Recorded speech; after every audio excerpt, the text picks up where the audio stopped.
It's your pal Sal back at it again for another weekly scouting report, and today we have Namora. Now the question is this going to make a splash in the meta of Marvel Snap, or do we have another flop on our hands with the weekly card release? Now I'll be honest with you, I don't know if I'm going to be able to give you that answer 100%, but what I know I can do is give you a few deck lists that you could take out there and start experimenting with the card today, and I have one from myself this week that I think you might enjoy. So let's take a look at what Namora even does first. Namora is a 5/6 with an on-reveal ability. Give +5 power to each of your cards alone at another location. So each location that you have another card just by itself hanging out, Namora will give +5 power to it. Pretty straightforward. And I can hear you in the comments already, but Sal, what about Leech? Leech is everywhere. This card means nothing. Well, we did have OTA leaks that show that Leech may be going back up to a 5 cost in 2 days from now on Thursday. So if that is the case, we don't have to worry about a Leech on 4 screwing up our Namora plays. We should be fine, all right? But even if we cannot determine if this will be the best card ever, or if there will be counterplay, because there's counterplay to every card in Marvel Snap, let's take a look at some of the options that you can try out and make a judgment for yourself. Oh, I almost forgot.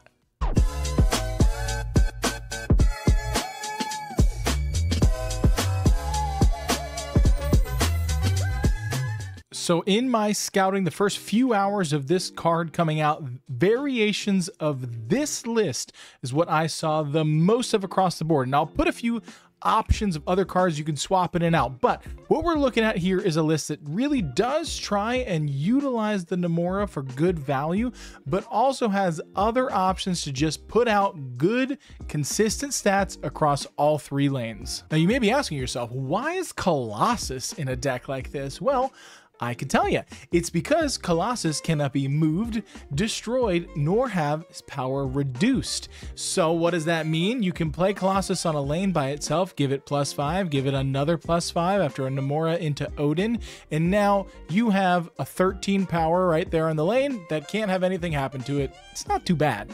Even if it is just an 8 power, that then you add some extra power to it on the final turn. You play Colossus out early, you leave it on its own lane, you play Namora later, it gets up to 8 power, then you play Doom or something, you add extra stuff there, you get the gist. Luke Cage is in here to cancel out any of the Shadow Kings that we could be seeing as a result of this new card coming out. And then there are the lines with Luke Cage and some of the other options. I'm going to put them right down here for you to consider in a deck like this. All the lines in a list like this should be pretty straightforward. You play Wong, you play on reveal cards, then you finish it off with a Doom or an Odin. But if you do have any questions on how to navigate a list like this, I always try and make sure I respond to as many comments as I possibly can. So feel free to ask down below if you do want to know some of the other subs that might work and what cards to replace for them. I got you back. Oh, one last thing. As always, all the links are down in the description below, as well as the links to the creators who have made these deck lists if you want to go check them out too. Let's move on. If you didn't know, I stream regularly over on Twitch on Monday, Wednesdays, and Fridays, and this list is by someone that my chat now affectionately calls my Marvel Snap rival, because every time I match up into Eva, we have an amazing match, and it's always really fun to watch. But Eva came up with a lockdown list to use for Namora, and I really like the general idea that we have going on here. Again, we have another cool Colossus inclusion. We have the Jeff inclusion. You leave Jeff in its own lane, you give it a buff, you move it where you need to later.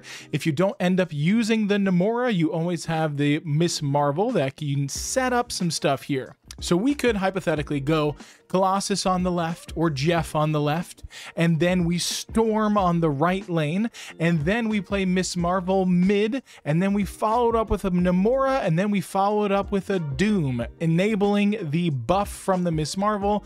You've got now, what's that math? Colossus would be 8, plus you get another 5 from Miss Marvel, plus you get another 5 from the Doom bot. You're at 18 on each side lane, not too bad. Well, 17 on the Storm lane. You know how math works, you get the idea. But yeah, I think there's some really interesting play lines here. I mean, Wolfsbane, you might be asking why that's there. It's just another probably great target for your Odin to reactivate and get some good value out of it. Luke Cage, again, we talked about it earlier. Shadow King should be popping up here and there. The Professor X does help you if you are into any Hela options where they're trying to really spread out on the last turn. You just lock down a lane, hold it down, you're good to go. This will be one that'll be interesting to see how it scales into the meta, and if it does end up being a competitive list, or if it is just a little bit of day one experimenting or not. It is hard to say, but a large part of being successful with Lockdown is the user skill, to be honest, and being able to predict where you need to do what. So it'll depend, but if Lockdown is your speed, you do enjoy the playstyle, snag the list down in the comments below and give it a shot. Let me know what you think. I still have 3 more lists for you. You're going to want to stick around and see them. There's some wacky, fun ones. But I will say, if you like the content, if you like the weekly scouting reports, you think they're bringing value to you, if you could do me a solid, hit the like, hit the subscribe button, all the algorithmic things that help boost up a creator, I'd really appreciate it. The extra support goes a long way and shows me that I should keep going down this path and keep making content. So again, thank you for even watching this far. Let's get back to some deck lists. Now we're looking at a deck list from a good buddy of mine, Parry, Manilow. We have crafted up a ramp list for you here so that we can just do all of the juicy, wonderful things that ramp lists do, getting multiple 6-cost cards out there and just putting big numbers on the board. Now, I do have to wonder with a list like this if maybe we sneak in a little bit of Viper in case we want to send the Electro over, but that might just be too niche of a scenario. It might not be needed. But anyways, what we're going to do is we're going to Electro. We're going to get multiple different Namora procs. Ideally, we have the wonderful Jubilee into Blink combo. You can then Odin onto your Jubilee and get another card back if you don't have the Blink. There's a lot of ways you could play a list like this. But in an ideal scenario, we are able to just get big bodies out early. We're able to buff them up with Namora where we can, and then we can use things like the Sandman to restrict our opponent's options on that final turn. We'll say that this list is still in a little bit of a beta test to know for sure if this is the best route you can go with ramp. But Namora does feel like a card that could be a good fit in a list like this where you're playing less cards with big value. Moving right along, hey look, it's me! I made it into my own video. Would you look at that? So this is something that we crafted up myself and then play tested a bit by TheWhiteWayneBrady, who is also the author of the next deck we'll have up on the scouting report. But this was a list in my head that makes a lot of sense and so far has been testing surprisingly well. So Galactus is not the entirety of this deck. Galactus is the extra surprise when you do end up managing to use the Green Goblin and the Hobgoblin to get a lane locked down almost completely. You feel really confident that your opponent will not see this Galactus coming. But you don't need the Galactus. You can do some really fun things where you play a magic mid, then maybe you play your Namor left, and then you play your Namora. You buff up the Namor. Then you play an Orca on the right, and then you finish it off with an Odin. Now, what you've essentially done, let's do some math. You've played 5 cards. Your Namor would now be at 16 power. Your Orca's at 21 power. And then in that middle lane where you might just have Magic, Namora, and Odin, you have another 16 power. It's not bad. Now, I've added in a few other options for you, like the Claw into one of those lanes that has the Namor or the Orca. We then can use the Goblins as well to add some additional power to those lanes while still leaving just one single card there on our side of the board.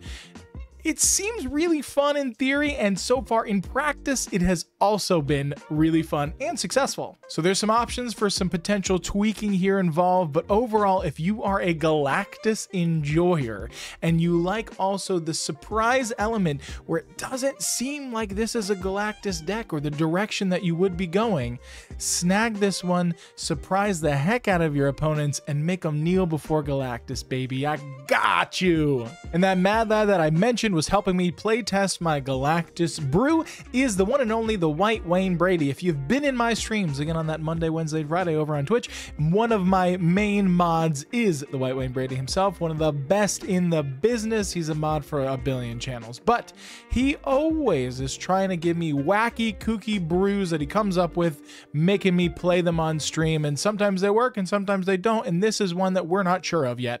But what we have here is a C6. Now, we didn't quite realize that 6 power is a very odd number in Marvel Snap. There's not a lot of 6 power cards, but this deck does a really good job of trying to utilize the ones that are there, as well as the surprise elements of a thing like Pixie, so your opponent never is going to know what is coming up next. Now, we still get the Professor X up to 6 power with the Namora, because 1 + 5, 6, nailed it, math.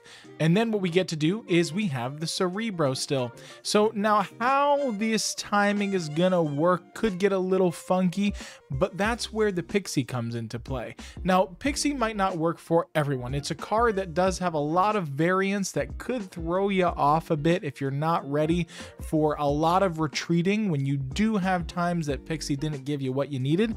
But the cube rate is through the roof with that card. So there might be times where you're retreating a lot, but when you are staying in, you are getting 8 cubers because the opponent has no idea that you're about to hit them with a 0-cost Namora into the Cerebro and Mystique. We have some backup options, like just being able to play a surprise turn 6 Maximus into Stegron, a combo that I'm sure no one would ever expect to see coming. But yeah, the surprise elements are there. The randomness element is there. Again, this is a day one brew, a test, a theory craft, a fun list that's probably not going to put you at like top 10 on all of Marvel Snap ladder, but if you like playing the game to just have some fun and experiment with some stuff, that's what these lists are for.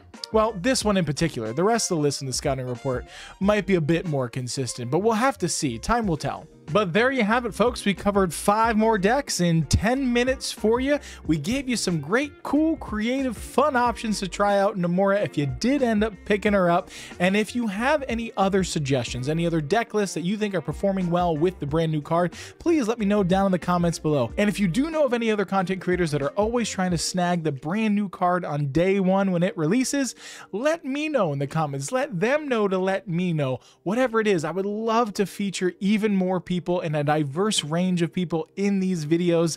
It's a great opportunity for me to share some information with you all as the viewers, so you get some options to play the new card and plug some other really cool content creators in the community so we can help elevate each other. But if you made it this long in the video, as always, I love you. I appreciate you. Swing through my streams if you want, Monday, Wednesday, Friday, and I'll see you next week for the Scouting Report. Doses.